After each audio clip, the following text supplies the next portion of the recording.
Hey everybody, it's Ragdoll's the Above Average Gamer, and tonight I am featuring my gameplay of Battlefield 1, and I want to talk to you guys about Call of Duty World War II. That's was actually confirmed on Friday, yesterday.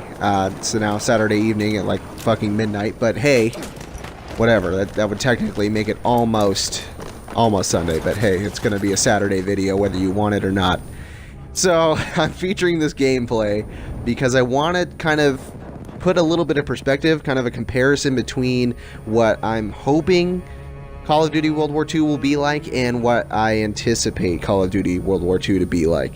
I'm hoping that Call of Duty World War II will be a close comparison to Battlefield 1, and I anticipate that there will be some of the aspects of Battlefield 1 and pretty much a lot of disappointment after that. But that's just me personally. Now, after its release, I can assume that there are a lot of dedicated Call of Duty fans, and I can probably say that myself am a dedicated Call of Duty fan. I just have a lot of disdain and a lot of grievances, but I can anticipate that a lot of those fans are probably excited, but that many of us at this point in the franchise are just kind of reluctant for another addition to the franchise. It's almost become expected because they come out with a new title every year, but I feel like there's so many caveats that come with making a new Call of Duty every year. It's now become the brunt of a lot of Battlefield 1 dedicated users. Call of Duty, the franchise, has. And just in general, in gaming, Call of Duty itself is kind of like a joke at this point. It's changed so much in the past decade, and for me, it's changed significantly. I started playing Call of Duty back when Call of Duty 1 first came out. The Battle of Stalingrad was probably the greatest scene that I have ever played a part of, and that was the greatness of Call of Duty back then. Because at the time, all we really had was Medal of Honor. And that's not to say that Medal of Honor wasn't a great World War II era game, but it just had so much potential that it never lived up to. They always came out with a similar title, because essentially that's what Medal of Honor was.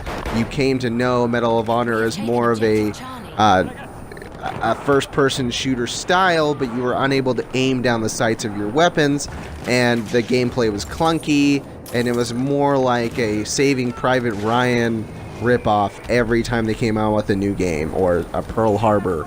It was almost like if they made a game for the World War II era movies of that time, Medal of Honor was it. But Call of Duty took it in a completely different direction. They went with, okay, how can we make this feel as realistic as possible, but also include more theatrical narrative? How do we make this like a movie, but don't go over the top? That's what it seemed like Call of Duty was doing way back then. Over a decade ago, Activision really wanted to push for realism and immersive gameplay, but they've kind of strewn away from that over the years, and now we're in the way far off future with absolutely ridiculous storylines that are completely unrelatable, effects that kind of mirror any Fast and the Furious movie, and it doesn't seem like they really have any idea what it is that they're going to do when they make a new game. And I often wonder where it is that they even start writing the screenplay for each of these games.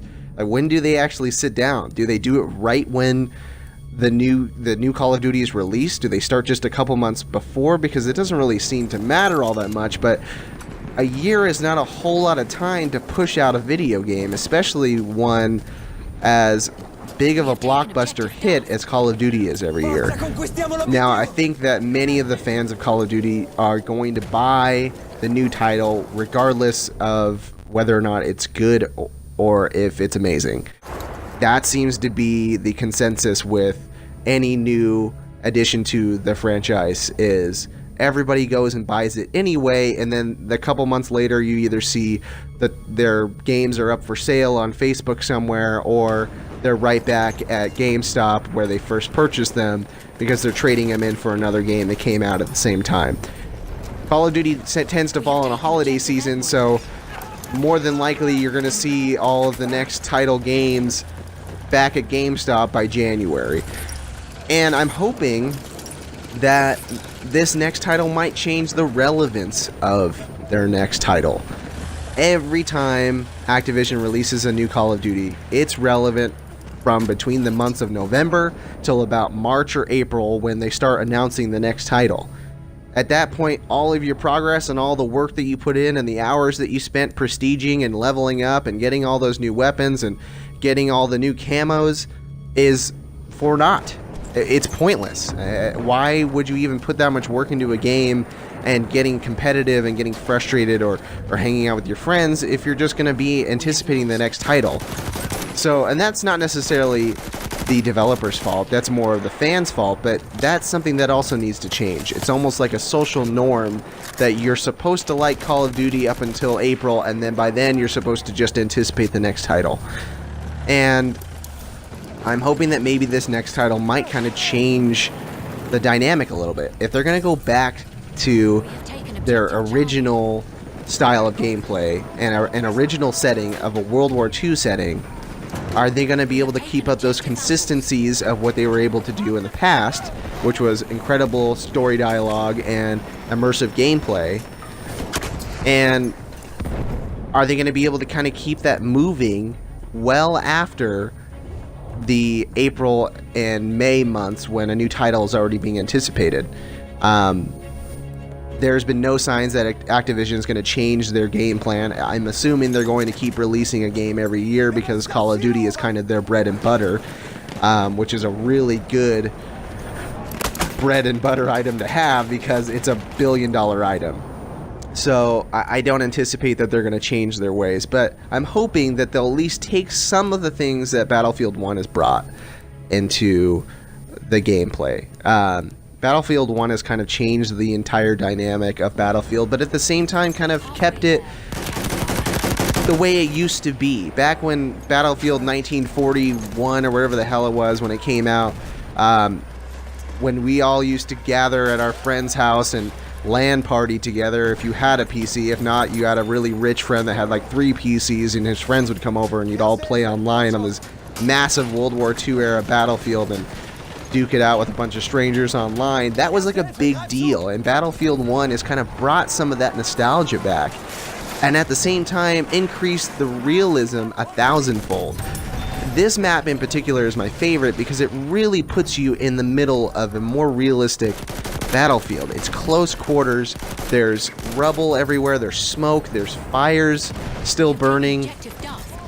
There's a war train that rolls through that completely demolishes everything and makes it near impossible to keep your objectives.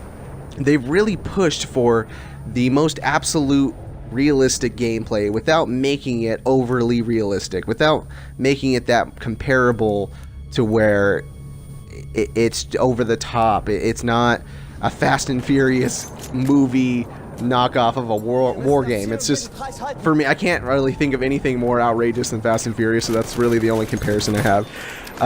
But for me, Battlefield 1 is something that I am hoping Activision takes just subtleties from it and takes some of those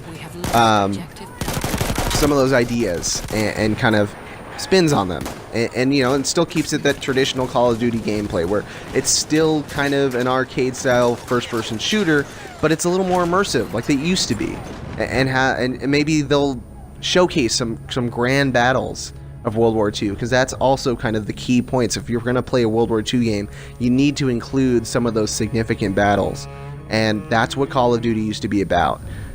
So I don't know if that's really going to be it, but let me know what you guys think in the comments section. Are you excited for this next title? Are you reluctant about it?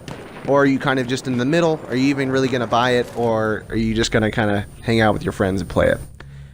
Thank you so much, guys, for watching. This is the new-ish style of video that I'm going to start kind of putting out. I'm still working through all the kinks, and it's a completely different system.